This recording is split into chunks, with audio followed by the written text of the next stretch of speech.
बोलेन म बोल्दिएको नि त भगवान बोल्नु भएन चक्रवर्ती राजा बोल्दिएको हो नि हजुर यहाँबाट एकचोटि यसरी घुम्नु पर्छ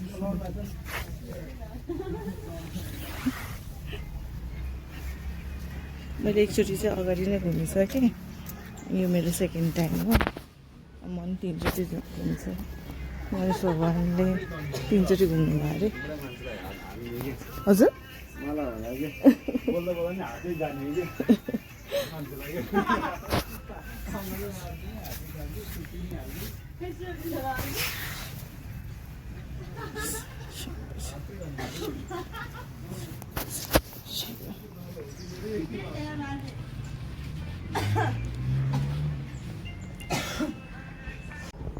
हजुरले बोल्नु पर्यो नि त पहिला सुरुमा होइन तपाईँले बोल्नु भयो नि हुन्छ उहाँ चाहिँ कुनै बनाएको होइन कुनै फोटो होइन प्रकृतिमै प्रकट भएर बसिरहनु भएको नेपालको गौरव आदेश्वर कैलाशपर्वत भनेको उहाँ हो कैलाशको अर्थ चाहिँ के भनेको चम्किरहेको शिव लास भनेको चाहिँ ढुङ्गा दुईटाको योगद्वारा चाहिँ कैलाश भनेको चाहिँ त्यो सबै नै कैलाशपर्वत चाहिँ उहाँ हो अर्को एउटा माना भनेको मानसर्व कैलाश चाहिँ तिब्बतमा छ चाइनामा छ त्यो चाहिँ आदेश दिनको आउनुभएको आदेश्वर कैलाशपर्वत चाहिँ नेपालमा छ अब यहाँ चाहिँ आफ्नो आँखाबाट के देख्दैन कहानी के छ भन्दाखेरि त्यहाँदेखि चाहिँ नेपालकै नक्सा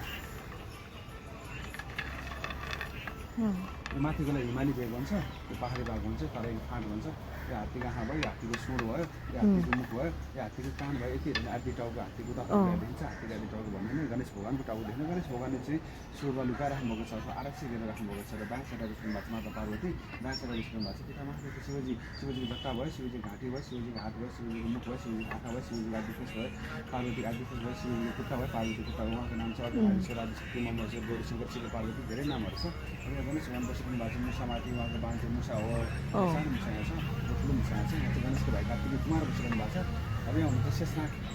यहाँ कथा चाहिँ शिव र पार्वतीले गणेश र कुमारलाई को बुद्धिमान को सभा को सर्वश्रेष्ठ बर्मालाई 3 चक्कर घुमेर भन्नुभएको थियो नि त कार्तिक कुमारसँग मयूर त्यो सम्भव छिटो गरेर छिटाउन भनेको सोझो हिसाबमा दौडिनु भयो उहाँ दोस्रो हुनुभयो गणेश भगवान्ले चाहिँ सबभन्दा ठुलो चाहिँ मेरो बुवा आमा हो शिव पार्वती नै हो भन्ने कुरा बुझ्नु भएर सिर्जनाकर्ता आमा बुवालाई चाहिँ 3 चक्कर घुमेर गणेश भगवान पहिलो हुनुभयो कुमार दोस्रो भएर रिसाइरहनु भएको थियो अब भाइलाई कसरी खुसी पार्ने भन्दाखेरि शिव र पार्वतीले गणेश भगवानलाई दिनुहुन्छ फुलको माला यसो तिम्रो हौसु कुमार तिमी त बर्मा नै घुमेर आएको तिमी सोझो कुमार ल कुमार भनेर भाइलाई पहिला दिएपछि कुमार खुसी गणेश खुसी पुरै परिवार खुसी भयो लास्टमा अब यहाँ खुसी हुन्छ भन्दा ठुलो परिवार मिल्ने नाते ज्ञानहरू आउने कुनै पनि कामहरू गर्छ कार्यहरू सिद्ध हुँदै जाने र यही आँखाबाट शिवजी दर्शन पाउनुभयो भने चाहिँ मान्छे भएर जन्मेको सार हुने